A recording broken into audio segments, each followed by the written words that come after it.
Good morning, and thank everybody for being here today for what I believe is a critically important event for the state of Alabama as we announce a first-of-its-kind consumer settlement that not only helps protect Alabama's most vulnerable, that being our children, but also gives parents greater control on who is contacting our children online. I have several people here with me today, and I won't name them individually, but just so you know a little bit about who's represented. We have several people here from the Ivy Classical Academy, including our most treasured guest here. They're up front beside me.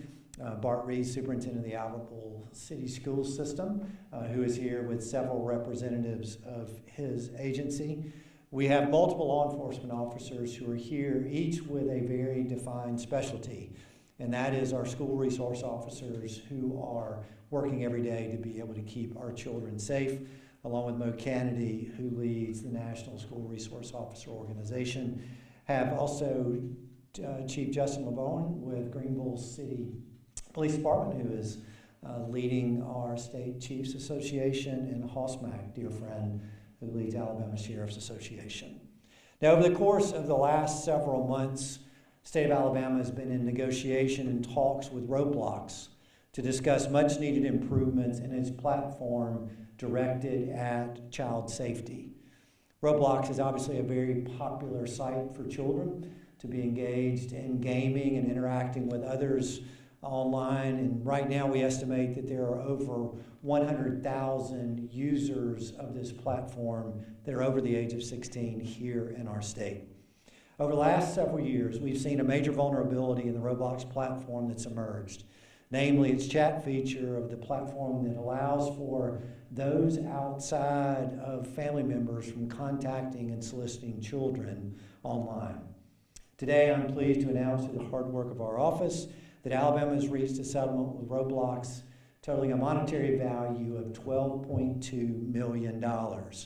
More importantly, Alabama has secured injunctive relief that will create reforms to the platform that will immediately give parents more tools and will ensure that adult communication with minors under 16 is strictly prohibited unless directly authorized by the parent.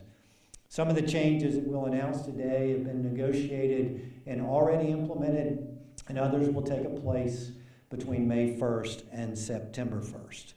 Now, I'm extremely pleased about today's outcome for multiple reasons. Number one, that Alabama will be one of the first states in the nation to deliver a very solid win for our children and families involving Roblox. Second, we handled this case 100% internally, and all the proceeds will be driving directly to address the problem that we're announcing a solution for here today. And we also think that we have created a framework that can be mirrored by states across the country that will not only protect Alabama's children, but will protect America's kids. Pleased to announce that that $12.2 million will be placed in our office with what we refer to as a Safe School Initiative Fund, and will go quickly and directly to funding school resource officers across our state. Now, there's no doubt that our office has a direct history with school safety. In fact, many of you are aware that over the last several weeks, we've awarded school safety awards across Alabama. And it's over the course of my tenure as Attorney General and even back to my time as a prosecutor, developed a very special relationship and even a deeper appreciation of our school resource officers. And I can think of no more tangible way to serve our youth than have boots on the ground in our schools. And SROs aren't just there to be able to keep our children safe, but they play a very important role in the entire health of our students, including their mental health and students serving in crisis. Every student in Alabama should have access to an SRO, and today's settlement will bring us much closer to making that a reality. I also want to highlight that as part of the negotiations, Alabama secured what is known as a most favored nations clause, which means that if Roblox later settles with a state in more favorable terms than what we've been provided in Alabama, our settlement will be adjusted to reflect that change. Now, specifically for law enforcement agencies, as well as parents across Alabama, we have created an opportunity for you to be able to report concerns about Roblox online. We have an email address here that is roblox@alabamaag.gov for you to be able to make those reports directly. Roblox, as part of this settlement, has also created a regional liaison for us in Alabama to help us deal with these issues directly and quickly to ensure that Alabama's kids will be safe. There are also provisions in the settlement agreement that require Roblox to assist in not only the training of law enforcement across Alabama, but providing tools for parents to make them aware of online safety risk. I am extremely proud of the work of this office in securing a settlement that ensures that Alabama's kids have a safer opportunity to be able to engage in the Roblox platform, but also sends a very direct message to others who likewise offer opportunities for children to be online. That is, we're watching, that we have no tolerance for child exploitation, and we will take action and deliver results when we see that Alabama's children are engaged in vulnerable activity. At this point, I'd like to be able to introduce my Chief Counsel, Catherine Robertson, to discuss more of the details of the injunctive terms of the settlement. Thank you, General Marshall. Good morning. I know when a settlement like this is announced, the monetary value of it is often the key point of emphasis, but for us, I'm a mom too and negotiated this case alongside our assistant civil deputy, who's also a dad of a Roblox user, and so we really wanted to make sure that the terms of this agreement were the heart of what we're doing here, and I think that what we've got is good. I hope that some parents may see this press conference online because we want you to take advantage of the tools that this agreement provides. First, Roblox is going to require all users, both new and existing, to undergo age assurance procedures to access the chat feature period. So that means by default it's off until you prove your age. That is going to be proven two ways. One would be government ID and the other will be facial recognition. It is pretty accurate. We've tested it in the office and it will estimate a child or an adult's age almost exactly. So that's going to, and that is already starting to be implemented. You may remember that the legislature has recently passed a bill dealing with app providers, dealing with age verification. That legislation did not reach a platform like Roblox. So we've achieved something in this settlement that will not require legislative action, but will complement what they've been trying to do. We've also explicitly ensured that privacy measures are in place. I know that is a big question when age verification and facial recognition comes up. This data will not be stored, and that is part of the agreement explicitly laid out. Roblox is also going to prohibit chatting on the platform between adult users and users under the age of 16 without express permission from the parents. Chats with minor users or between minor users will never be encrypted. And Roblox is going to continuously monitor and address communication safety issues that emerge, and they will be required to file reports with our office identifying new vulnerabilities and how those are being corrected. Roblox has agreed to create a default game content mode for users under 16, so at times there have been some bad press about different games that were being created that are not appropriate for young users. That default game mode will be on for anyone under 16 or for whose age has not been verified. Only a parent will be able to change that default setting. By July 1st, Roblox will provide for the remote management of a child under 16's Roblox account, and they will also be provided with visibility for a teenager's account. And there are also going to be steps on the platform to encourage children to get parental accounts set up, which means they won't be able to access much until a parent takes the step of going through and clicking what's allowed and what's disallowed. I think my takeaway from this as a mom is that Roblox is meeting parents halfway, but there is still an extremely important role for parents to play. And so I don't want anyone to read a news article about today's press conference and think that they can be hands off. This platform, like any platform that is internet accessible, is always going to have to deal with emerging threats. And if it's not Roblox, it's going to be another one. And so just as a parent, talking to other parents out there, we have come a long way. We have gotten the company to identify these vulnerabilities and address them.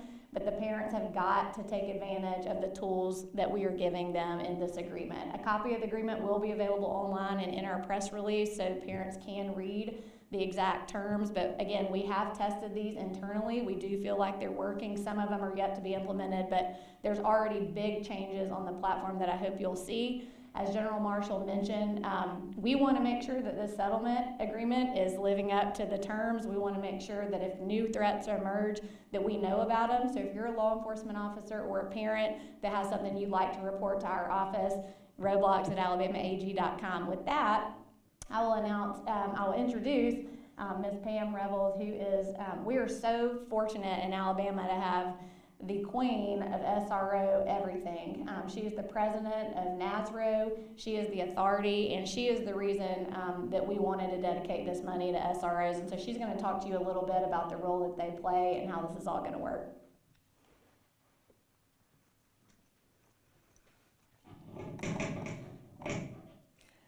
Thank you so very much.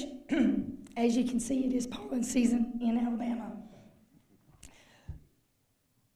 The Alabama Association of School Resource Officers, TASRO, is so very grateful for this opportunity. We are very fortunate here in Alabama that we have leaders, chiefs, sheriffs, superintendents, the AG's office, and the list would go on. They do one word, and that is care. They care so much that they are looking at the best opportunities to help our young people in our schools. So if you ask why TASRO, why SROs? Well, TASRO follows the national guidelines through NASRO, the National Association of School Resource Officers. And they say the best SRO, the benchmark, should be carefully selected, specifically trained, and properly equipped. And then follow the triad, which is that law enforcement officer that can respond in those emergencies, immediate response, that public safety educator that can help our young people just in this instance. Because again, you can have any platform that can pop up. What we need to do is get in and teach them how to avoid the dangers of our digital world, how to be a good digital citizen. And it goes beyond that. There's multiple things that we can try to educate our young people about not being a crime victim. And then finally is that mentor, informal counselor. When you build a connection, a positive relationship with your young people on your campus, they trust you. They will come to you. They will tell you. And when they tell you, that could mean prevention. And that's our business. We are in the prevention business. So, why TASRO? Because we want to continue to enhance our mission with the amazing people in our membership to make sure that we are educating and protecting your young people every day. Thank you. The Queen. I didn't know that until now, but no, Pam, thank you for your leadership, and thanks for your board and others that are with us today. You know, what this is about is the young people that stand here to my right, is making sure that they have an opportunity to engage online in a way that's consistent with their parents' wishes, but also removes the threat from outside predators from trying to do bad things. Today's announcement goes a long way in making Alabama's children safer. This time I'd be happy to be able to answer any questions.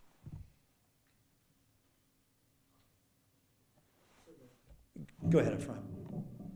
So the $12.2 million, is that going to fund more SROs, or how is that going to be kind of distributed? Yeah, that's going into the fund that I described earlier to be used to fund SROs around the state. We will work with a team very consistent with what we do with the Safe School Awards and identifying criteria. For me, needs-based is something that we'll look at very specifically. And I think you can look a little bit at the example that we use for county and local money for the opioid settlement and understanding how that was distributed. We came up with a formula that looked at where are the issues, where are the needs, and driving money to be able to address those who need it the most.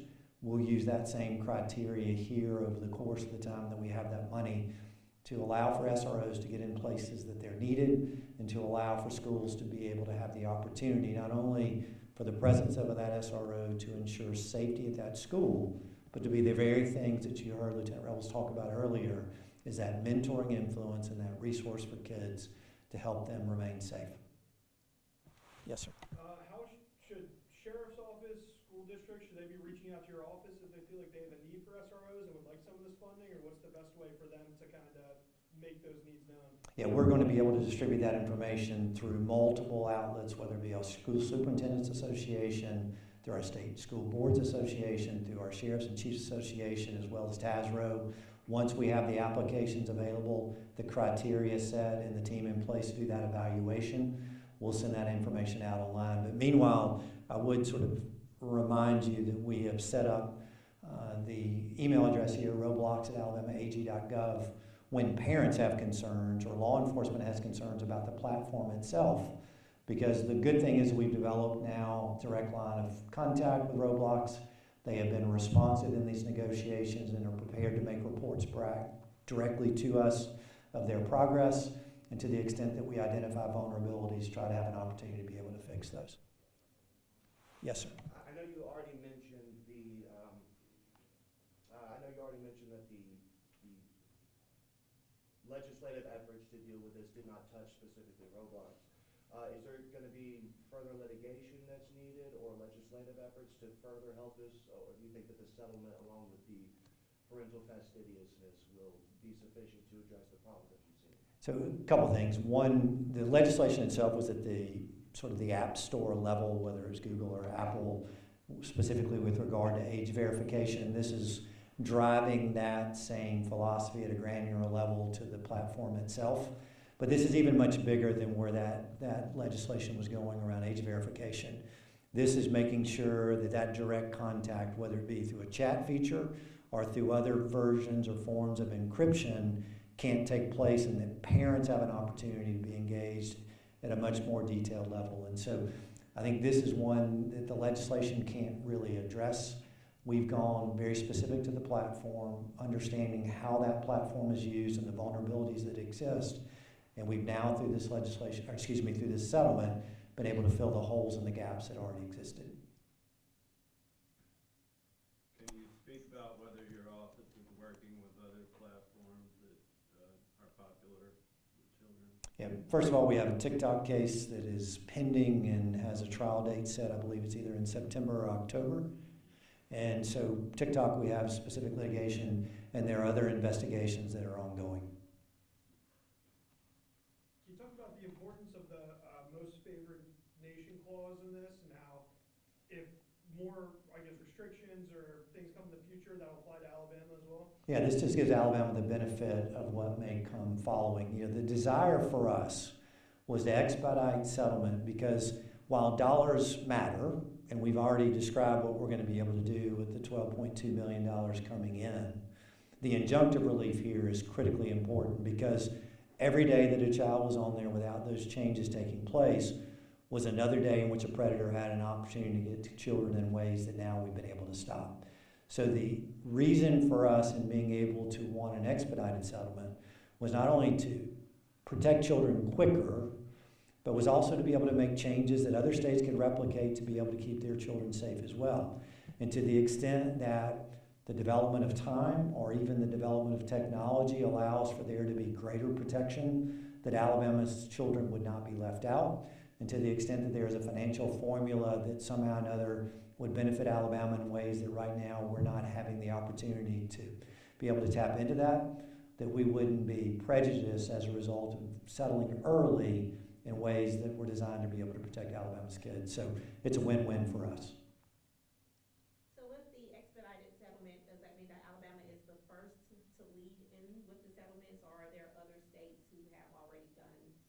The only case I'm aware of there was resolution was Nevada with a consent decree. This resolution here is very specific to what we've identified as Alabama's needs on the monetary side, targeting money going toward SROs who are boots on the ground in the schools. But the injunctive side, I think we're going to continue to work to make sure that we are covering any vulnerability that may exist, but give parents those additional tools they need to be able to keep their kids safe. If parents have additional questions about this settlement, can they direct them?